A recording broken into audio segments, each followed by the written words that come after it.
咱的这条法规定，雇主爱预防工作者受身体或者是精神的不法侵害，内部也爱有申诉预防甲处理的机制。不过，真侪民众认为，这个法令的强度不够。中国教师工会总联合会等12个团体联署，要求重新启动法师8分数事件的调查，而且开放公务人员组织工会来保障各款工课场辛劳的权益。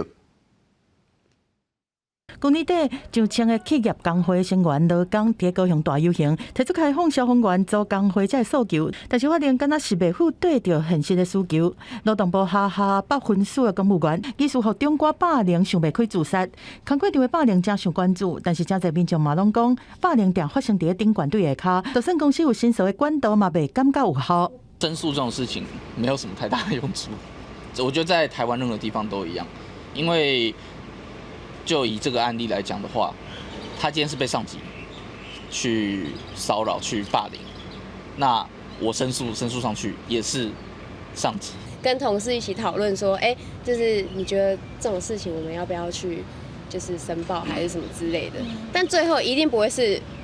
我去开口，因为我的个性，我可能到最后讲一讲，我可能还是会自己吞。既然法明定雇主应该预防劳工因为别人的行为受到身体也是精神不法的侵害，但是内容大多数拢是预防通报，加上具体针对事件调查也是处理的规范，就算向地方政府申诉，劳检雇主嘛也是稽查雇主建立相关规范机制。霸凌事件的个案，有的是公务员，也是老师这身份，受限法令无法度成立工会，唔知影找上到3工。一个就是要严惩旧者，第二个部分就是要开放主工会。我想让受雇者团结，才有办法在这个部分去维护劳权。第三个就是落实劳动尊严。律师建议讲，劳工若拄到工课场的霸凌，会当照规范及案法，提起刑事告诉，也是民事的劳动诉讼。可以调阅公司的监控啦，或者是你们之间的一些群组的对话，或者是公司的有一些